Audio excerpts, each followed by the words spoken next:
ഫാമിലീസിൻ്റെ business എന്ന് പറയാം. ഈ ബിസിനസ്സുകളുടെ ഈ ഫാമിലീസിൻ്റെ സക്സസ് എന്ന് പറഞ്ഞിട്ടുണ്ടെങ്കിൽ അവർ എത്ര കാലം അവർ ഫാമിലീസിൻ ബിസിനസ് ആണ് എന്നുള്ളതാണ്. അവരൊരു ജനറേഷൻ അസ്തമിക്കുമോ, 2 or 3 ജനറേഷൻ അസ്തമിക്കുമോ, അതോ 10-20 ജനറേഷൻ കഴിഞ്ഞിട്ടാണ് അവരുടെ ആ ഒരു അസ്തമനം ഉണ്ടാകാൻ പോകുന്നത്. That is the most important thing. കാരണം ഈ ഫാമിലി ആ ഒരു അവരുടെ ആ ഒരു കപ്പാസിറ്റി ഡെവലപ്പ് ചെയ്തുകൊണ്ട് തന്നെ വലുതായി കൊണ്ട് തന്നെ, കാരണം ഫാമിലിക്ക് ഒരു പ്രത്യേകത ഉണ്ട്. ഫാമിലി കീപ്സ് ഓൺ ഗ്രോയിങ് അല്ലേ. ഒരാൾക്ക് 3-4 മക്കളുണ്ടായി, പിന്നെ അവർക്ക് 3-4 മക്കളുണ്ടായി, അങ്ങനെ ഫാമിലി വളർന്നുകൊണ്ടിരിക്കുകയാണ്. അപ്പോൾ ബിസിനസ് അതിനനുസരിച്ച് വളർന്നിട്ടില്ല എന്നുണ്ടെങ്കിൽ ഇവർ കിട്ടുന്ന എമൗണ്ട് കുറഞ്ഞുകൊണ്ടിരിക്കും. ഒരാൾ 1 million പ്രോഫിറ്റ് എടുക്കണ പോലെയല്ലോ 10 ആൾ ആ 1 million എടുക്കുമ്പോൾ, അപ്പോൾ അത് ഡിവൈഡഡ് ബൈ 10 ആവുകയാണല്ലോ.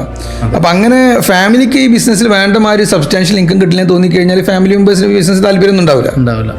അപ്പോൾ അവർ സ്വാഭാവികമായിട്ട് എന്ത് ചെയ്യും, അതിന് വലിയ ഇൻട്രസ്റ്റ് കാണിക്കാതെ അത് പിന്നെ ഒന്നും ഇല്ലാതായിട്ട് അതവിടെ അനാഥപ്പെട്ടു പോകും.